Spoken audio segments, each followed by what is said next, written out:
Hello guys, welcome back to George Kakipah official YouTube channel. Congratulations to us guys, 90k subscriber in the fall. Tabi 91k jong in the thing. Tabi 92 hong nai lam tan 100 hong thong ba de dai na. Inna ho subscribe sia.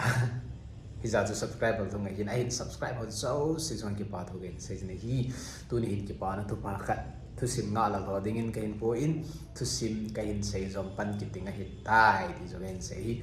ai hin la hi channel hi loading channel ka channel khat pa George Kakipah official mama hi ni chila ko an link description ka ko jin an lut min la nei na follow bin ti jo gain team kin hi chu zong Thusim ngai lu Thusim ji thanom Thusim nei thanom ba jong nei hin to the o hi channel description akun link ko jin link ka tia ka number ka ko jin nei hin text wa nei in to the with chu gain ai hin la Thusim ta mi po na thei ki hian na thu ti ho a hi ai la chun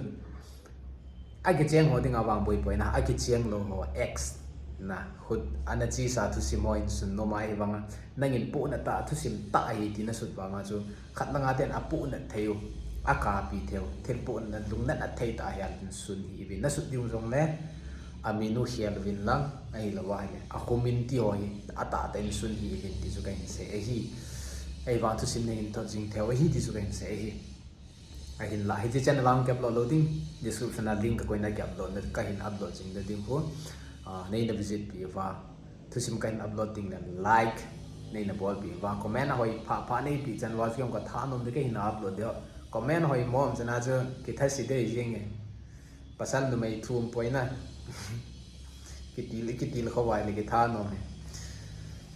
is achu it is we can say he in ka khut ba jing tan Thusim kain upload pan de tai ti chu kain say ai hi